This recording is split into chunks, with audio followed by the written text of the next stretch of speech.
Hello students, let us start with the next topic of chapter carbon and its compounds. तो बेटा हम properties of some carbon compound study कर रहे थे। तो लास्ट लेक्चर में हमने स्टडी किया था प्रॉपर्टीज ऑफ इथेनॉल और अब हम स्टडी करेंगे प्रॉपर्टीज ऑफ इथेनोइक एसिड। सबसे पहले इथेनोइक एसिड क्या होता है? इथेनोइक एसिड होता है CH3 COOH, इथेनोइक एसिड। ठीक है, इसको हम कॉमनली कहते हैं एसिटिक एसिड। एसिटिक एसिड, ठीक है। और अगर हम 5 to 8% एसिटिक एसिड वाटर में ले लें, मतलब पानी में 5 से 8% एसिटिक एसिड मिला दें, तो ये बनता है विनेगर। विनेगर क्या होता है? सिरका, जो कि हम पिकल्स में यूज़ करते हैं। ठीक है, तो विनेगर कैसे बनता है? 5 to 8% एसिटिक एसिड अगर डालें पानी में तो विनेगर फॉर्म होता है, जो कि हम पिकल्स वगैरह में यूज़ करते हैं। It is commonly used as preservatives. ठीक है, और एसिटिक एसिड का जो मेल्टिंग पॉइंट है it is 290 kelvin. Melting point इसका प्योर एसिटिक एसिड का, इथेनोइक एसिड का मेल्टिंग पॉइंट है 290 केल्विन। ठीक है, और कोल्ड क्लाइमेट में या विंटर्स में इट जनरली फ्रीजेस, और ये इसकी प्रॉपर्टी के कारण इसको ग्लेशियल एसिटिक एसिड भी बोलते हैं।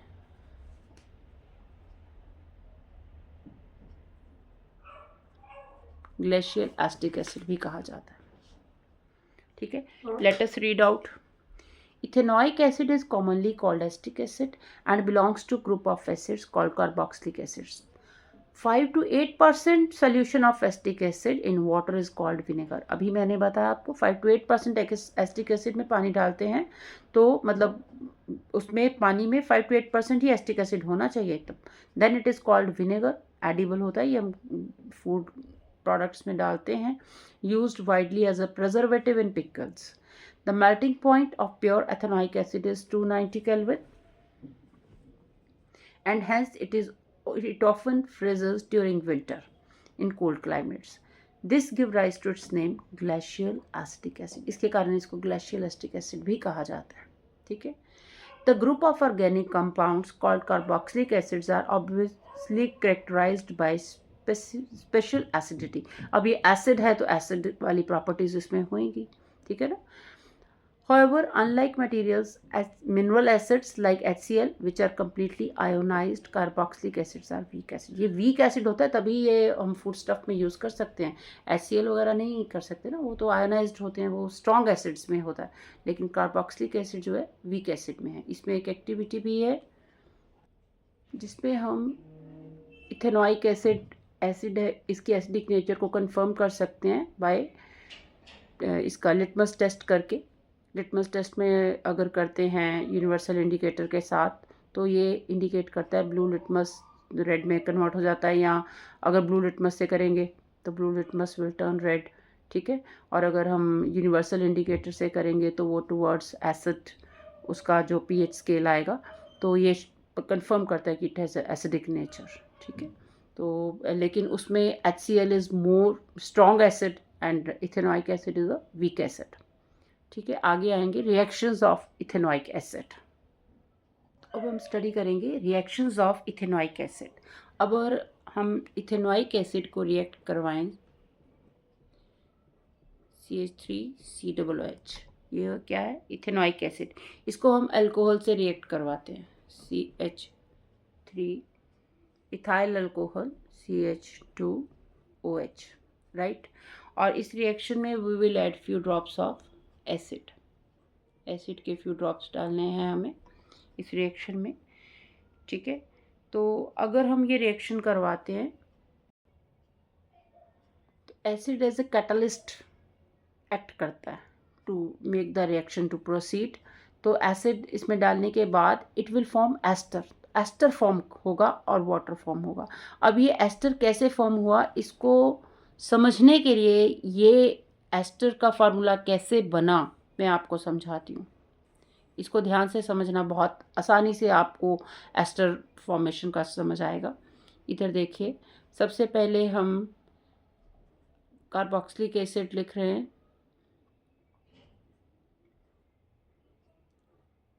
इथेनोइक एसिड लिखा, ठीक है। अब यही चीज़ मैं समझाने के लिए बता रही हूँ बच्चे, लिखना आपको ऐसे ही होगा, लेकिन इस बात को समझोगे तो आपको ये करना आसान हो जाएगा। इस बात को समझाने के लिए मैं इसको ऑपोजिट करके लिख रही हूँ, इसी चीज़ को उल्टा करके अगर मैं लिखूँ HOCH2CH3, ठीक है। यही अल्कोहल को मैंने ऐसे की बजाय ऐसे करके लिख दिया है, ठीक है। अब देखो, इसमें क्या बाहर आया था, वाटर बाहर आया था ना, हम वाटर पहले बाहर निकाल देते हैं इसमें से, ठीक है। हम वाटर इधर पहले आउट करते हैं, लो जी, वाटर हमने बाहर निकाल दिया, ठीक है। वाटर निकालने के लिए अब हमने क्या करना है, इसको, ये water, 2 hydrogen 1 oxygen, water out कर दिया, वाटर आउट किया ना, ये वाटर हमने कर दिया इधर, ठीक है। अब जो बचा सब जोड़ दो, सब जोड़ दो।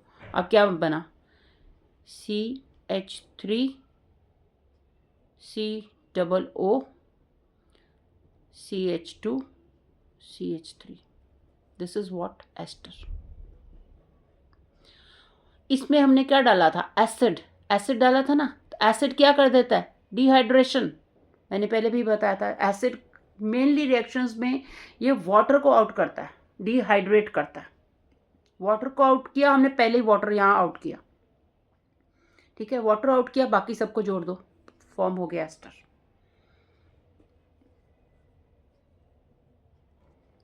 तो एस्टर फॉर्मेशन की प्रोसेस को, process of formation of ester is called esterification. क्या कहते हैं, एस्टरिफिकेशन, एस्टरिफिकेशन है ये प्रोसेस, फॉर्मेशन ऑफ एस्टर। यहाँ क्या डाला था हमने, एसिड डाला था। एसिड ने क्या किया था, डिहाइड्रेट किया था। डिहाइड्रेट का मतलब वाटर निकाला, बाकी सारा मॉलिक्यूल हमने जोड़ दिया, तो वही एस्टर का फार्मूला। जनरली क्या होता है इसमें बेटा, रट्टा नहीं लगाना होता, समझना होता है बात को। जैसे इसमें हमने ये समझा कि वाटर आउट होना है, वाटर को आउट कर दो, बाकी सारा जोड़ो, अपने आप एस्टर फॉर्म हो रहा है। अदरवाइज फार्मूले अगर रट्टे लगाओ तो नहीं, लर्न नहीं होता ये, इसमें बहुत कन्फ्यूजन रह जाता है। और इस तरीके से आप समझ लो बात को, तो अपने आप फार्मूला बन रहा है एस्टर का। और प्रोसेस को क्या बोलते हैं, एस्टरिफिकेशन। ओके, अब हम यही एस्टर एक लेते हैं, यही formula low, CH3 COO CH2 and CH3, यही फार्मूला। अब हम इसमें क्या करते हैं, डालते हैं बेस। अगर हम इसमें कोई भी बेस डाल देते हैं, बेस में इसको H और OH मतलब वाटर अगेन मिल जाएगा, तो अगेन इससे दोबारा कार्बोक्सिलिक एसिड और अल्कोहल बन जाना है। उसमें CH3 COO, अब ये यहाँ से ब्रेक हुआ और ये बन गया कार्बोक्सिलिक एसिड, और साथ में बन जाना है बेस, CH3 CH2OH, ठीक है। मतलब ये बेस डालने पर H+ और OH आयन इनको वापस मिल जाने हैं यहाँ पे इसको H मिल गया, इसको OH मिल गया, ठीक है। तो अगेन कार्बोक्सिलिक एसिड और अल्कोहल मिल जाना है, ठीक है। जैसे सपोज अगर हमने सोडियम हाइड्रोक्साइड डाला है NaOH, तो फिर sodium salt of carboxylic acid होगा, फिर sodium salt of carboxylic acid होगा, ठीक है। तो कहने का मतलब ये कि, और ये प्रोसेस जिसमें हमने एस्टर को वापस कार्बोक्सिलिक एसिड और अल्कोहल में चेंज कर दिया, इसमें क्या था, हमने लिया था एस्टर और चेंज किस में किया, कार्बोक्सिलिक एसिड एंड अल्कोहल, ठीक है। और इस प्रोसेस को बोलते हैं सेपोनिफिकेशन, सेपोनिफिकेशन, ठीक है। और जो एस्टर होता है ना, it gives very sweet smelling substances and it is used in making perfumes and flavoring agents, ये उसमें यूज किया जाता है, ठीक है। और जो सेपोनिफिकेशन है, it is used in the preparation of soaps, ये सोप बनाने के काम आता है। तो नेक्स्ट रिएक्शन हम करेंगे, reaction of carboxylic acid with sodium hydroxide. Sodium hydroxide ये सेकेंड रिएक्शन है, पहला एस्ट्रिफिकेशन से पोनिफिकेशन आ गया, तो सेकेंड में हम करेंगे sodium hydroxide with ethanoic acid. Ethanoic acid की बात कर रहे थे ना कार्बोक्सिलिक में, वही उसी के साथ हम करेंगे CH3COOH। ठीक है, तो अब क्या होना है, अब इस केस में भी ये OH ने इस H के साथ करके क्या बना देना है, क्या बना, वाटर। चलो वाटर हम पहले आउट कर देते हैं, वाटर को पहले आउट कर देते हैं, ये हुआ वाटर बाहर कर दिया बाहर, क्या बचा CH3COO। अब ये Na बचा था ना, Na इधर लग गया। ठीक है, तो ये बना सोडियम एसीटेट। सोडियम एसीटेट, ये समझाने के लिए मैंने बताया, इसको ध्यान से समझो। इसका OH और ये H ये मिलके क्या बना, वाटर। वाटर आउट कर दिया और बाकी इसके साथ सोडियम आके अटैच हो गया, तो बन गया सोडियम एसीटेट। ठीक है, अब नेक्स्ट आता है कि how does ethanoic acid react with sodium carbonate. Ethanoic acid, वही बात, अब थर्ड रिएक्शन जो है इथेनॉइक एसिड सोडियम कार्बोनेट। आपने केमिकल रिएक्शन के चैप्टर में भी ये स्टडी किया था कि कभी किसी भी कार्बोनेट में एसिड डाल दें तो दो चीज़ें तो अपने आप आउट कर दो, क्या, कार्बन डाइऑक्साइड एंड वाटर। हम इनको पहले आउट करते हैं। ठीक है, वाटर को आउट कर दिया और कार्बन डाइऑक्साइड, ये दो चीज़ें तो बाहर जानी है, क्योंकि एसिड कार्बोक्सिलिक एसिड है, इथेनोइक एसिड है, ethanoic acid with sodium carbonate. तो सोडियम कार्बोनेट के साथ कोई भी एसिड रिएक्ट करे, वाटर कार्बन डाइऑक्साइड तो पहले ही आउट हो जाता है। ठीक है, बाकी क्या बचा, CH3COO। ठीक है, sodium Na, sodium acetate, sodium acetate. तो अब देख लेते हैं कि बैलेंसिंग इसकी, Na2 था, इधर 2 कर देते हैं। ठीक है, ये दो मॉलिक्यूल हैं, इधर 2 कर देते हैं। राइट, अब बैलेंसिंग देख लेते हैं, 2CH3CO। ठीक है, 2CH3COO। ठीक है, और Na2, Na को 2 हो गया, CO3 में देखो यहाँ पर क्या, CO2,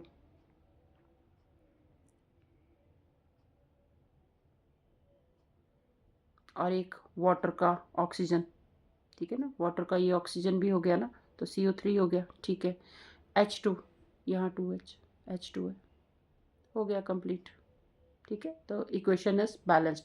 अब इसी तरीके से अगर हम इथेनोइक एसिड को सोडियम हाइड्रोजन कार्बोनेट के साथ करें, NaHCO3, अब ये भी कार्बोनेट है, ये भी कार्बोनेट है, ये भी क्या करेगा, सबसे पहले वाटर एंड कार्बन डाइऑक्साइड का आउट करेगा, उसको पहले आउट कर देते हैं हम। कार्बन डाइऑक्साइड और वाटर तो आउट होने ही है, ये दोनों पहले आउट कर दिए। अब देख लो क्या बचा, अब मिलाते हैं सबको, CH3COO, कार्बन डाइऑक्साइड और वाटर आउट किया है ना, तो 2 हाइड्रोजन, एक ये हाइड्रोजन लिया इसने, एक ये हाइड्रोजन लिया, ये और साथ में कार्बन डाइऑक्साइड, और ठीक है ना, कार्बन डाइऑक्साइड में CO2 गया, एक ऑक्सीजन बच गया। ठीक है ना, एक ये देखो CO3 है, चलो मैं इसको तोड़ के आपको समझाने के लिए तोड़ देती हूँ, CO2 और O कर देती हूँ, 3 ही हो गए ना, CO3 हो गए, CO3, 2 और O कर दिया ना। अब ये कार्बन डाइऑक्साइड तो हमने हटा दी इधर, ये कार्बन डाइऑक्साइड जो थी ये आ गई इधर, आ गई कार्बन डाइऑक्साइड।